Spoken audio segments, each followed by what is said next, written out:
On les appelle les taggers. La nuit, ils rasent les murs équipés de feutres ou de bombes à peinture. Un tag, c'est un peu comme une signature. Et une fresque, c'est ce qu'on peut appeler de l'art. La RATP a dépensé 35 millions de francs. C'est le massacre, c'est le vandalisme. La station de métro Louvre a été victime la nuit dernière de taggers.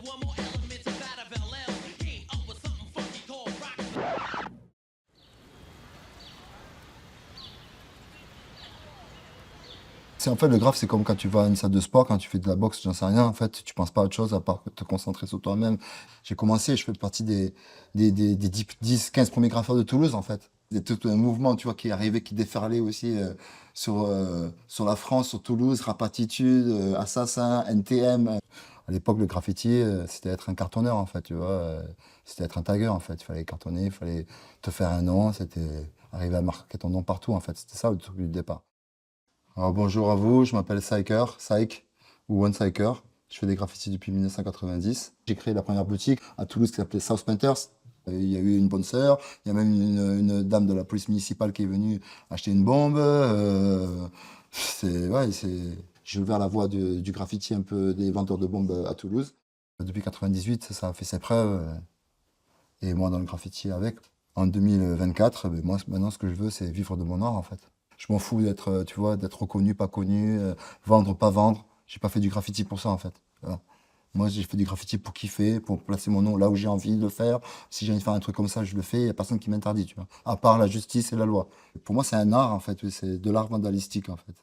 Si je peux dire, voilà. Souvent, le mot graffiti est apparenté à street art, alors que ça l'est absolument pas. Le graffiti, c'est une expression libre qui pour moi, n'a rien à voir avec l'art, en fait, hein. Ce qui me dérangeait, c'était tout ce vide, en fait, et j'ai jamais trop aimé le vide. Donc dessiner sur des murs, ça a été un peu combler le vide. J'ai découvert ça un peu du jour au lendemain, et puis ça m'est tombé dessus, et puis voilà. Et tous les jours qui ont suivi, eh ben, j'ai eu envie d'aller peindre. À partir du moment où j'ai peint, eh ben, j'ai pu arrêter. N'importe qui peut prendre des bombes et peut aller peindre. Et en fait, c'est en allant peindre que tu deviens graffeur. Alors que voilà, cette légitimité, elle se gagne pas par la vente, elle se gagne par l'action, en fait. À partir du moment où de graffeur, on passe à street artiste, et ben d'un seul coup, l'institution nous laisse faire énormément de choses. Le vrai graffeur, il s'en tape. Ce qu'il veut, lui, c'est qu'on le voit, que ça soit dans la rue, que ça soit sur des camions, sur des trains, sur tout ce qui est mobile, tout ce qui peut se déplacer, et que ça soit vu, voilà, tout simplement.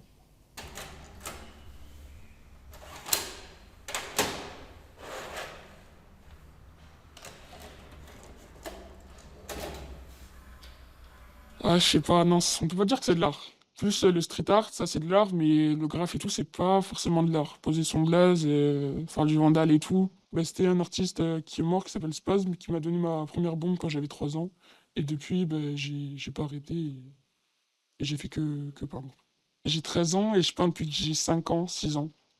Bah, moi j'aime bien les perches, tout ce qui est au rouleau, prendre de la hauteur, la texture, les couleurs, les formes et faire des lettrages avec mon nom, le voir quoi. En vélo, en voiture, à pied et tout. On est 4 ou 5, là ça s'appelle la relève. Nos parents souvent ils sont graffeurs et je comprends la relève.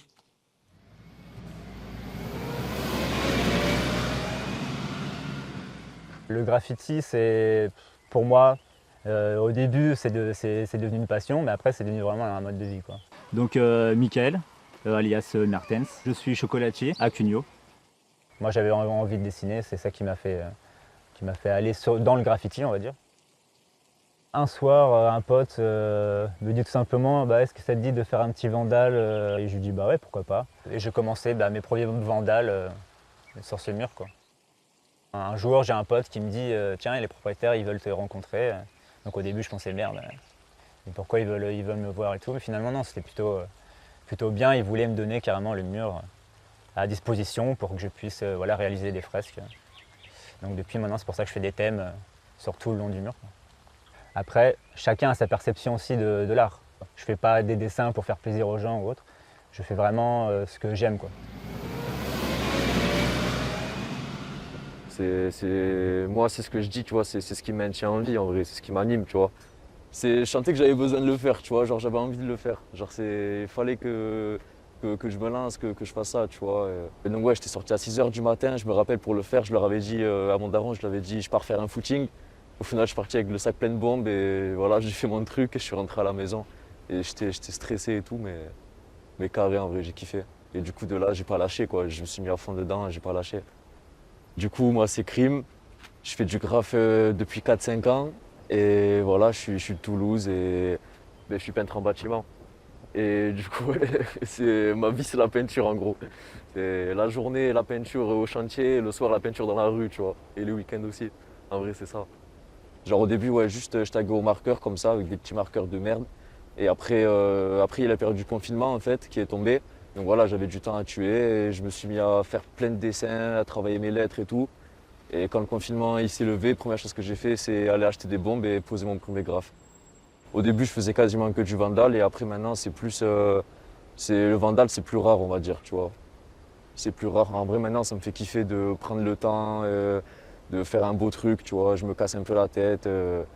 Et voilà, c'est ça que je kiffe le plus, en vrai de vrai. Mais je continue le vandal quand même parce que c'est un truc, c'est mon ADN, tu vois. Genre, de base, j'ai commencé le graphe pour ça, en vrai de vrai. C'est pour les sensations, tu vois.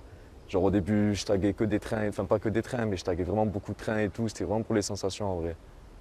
Et donc bon, après, ouais, je sais qu'aux yeux de la société, je suis vu comme un déchet, tu vois, la vérité, mais la vérité, on s'en bat les couilles un peu. Et plus par ego trip, on va dire. Tu vois, il y en a certains qui ont des messages, qui font ça pour dénoncer des trucs ou quoi. Moi, ouais, c'était juste pour le kiff, les sensations, poser mon blast partout, hein, voilà, découvrir des beaux endroits, voilà.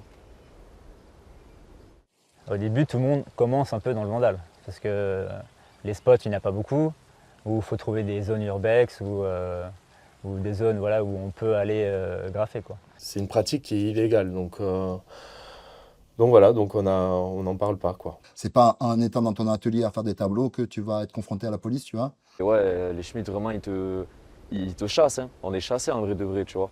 Maintenant, ouais, ils prennent cher et ils prennent direct. Après, c'est ça, hein. On le sait et on continue quand même, donc on sait que ça fait partie du truc, mais n'empêche que ouais, ici à Toulouse, c'est quand même c'est compliqué. Sur le côté vandalisme, il faut vraiment faire attention pour ne pas avoir de problème. Et c'est 1 500 € par personne. Les gens qui comprennent pas le sens, mais en fait, le sens, c'est là, c'est l'essence même, en fait, si je peux dire, tu vois, du graphe, en fait. Ouais, c'est un petit peu ça, c'est cette recherche de certains extrêmes, d'une certaine limite, en fait. Voilà, c'est des trucs, t'es vraiment dans un état second, en vrai, ouais, vraiment ça. C'est comme une défense, en vrai, tu vois. Et les mecs, parfois ils te disent, mais pourquoi tu fais des trucs comme ça sert à quoi de marquer des trucs comme ça, machin et tout. Mais ils comprennent pas trop, les gens. Après, il faut en faire, je pense, pour comprendre, pour y être.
Rich, but I got no man. Rich, please, just check my stats.